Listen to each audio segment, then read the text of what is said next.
నమస్తే దోస్తులు, అందరు ఎట్లా అందరు మంచిగా ఉన్నారా? మా కత్తార్ల కథ గిట్ల ఉంటుంది. చుట్టూ వచ్చిందంటే కూరగాయల కానీ లొల్లు సూపర్ మార్కెట్కి వెళ్ళాం. అక్కడికి అయిన తర్వాత మీదికి వస్తే మంచిగా టీషర్ట్ కనబడుతుంది ఒకటి. ఈ టీషర్ట్ కనబడడానికి మనం కొనుక్కోకుండా ఉంటామా? ఒక టీషర్ట్ కొనుక్కున్నా. కిందికి వచ్చి కూరగాయలు చూద్దామంటే గల్ఫ్ కంట్రీలలో కూరగాయలు విపరీతమైన రేట్లు పెరిగినాయి మామ. కాకరకాయలు, బీరకాయలు, సోరకాయలు అని 10 రియాలకు తక్కువ ఏదీ లేదు. నాన్ వెజ్ తిన్నది బెటర్ అనిపిస్తుంది. నాన్ వెజ్ తింటేనేమో హీట్ ప్రాబ్లం అవుతుంది. కూరగాయల మీద పడితే రేట్లు మామూలుగా లేవు. వచ్చే జీతం ఏమో తక్కువ, ఉన్న రేట్లు ఏమో ఎక్కువ.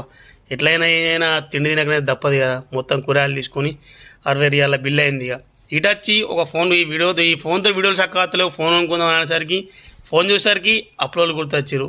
ఈ ఉన్న అప్పులైతే కట్టుకోవాలి ఫస్ట్. ఫోన్ అని ముచ్చట తర్వాత అని ఫోన్ అక్కడ పెట్టేసి ఇటు వచ్చి ప్లేట్ లేకుండా ఒక ప్లేట్ 10 రియాల ప్లేట్ కొనుక్కొని రూమ్ మొక్కన తోవట్టినాం. పొద్దున్న లేచి డ్యూటీ కావాలి మళ్ళీ, అందుకే రూమ్ మొక్కన తోవట్టినాం. ఇక జర మన వీడియోలు చూస్తే అందరూ ఫాలో చేసి సబ్స్క్రైబ్ చేసి లైక్స్ కొట్టి షేర్ చేయరు మా వాళ్ళు సపోర్ట్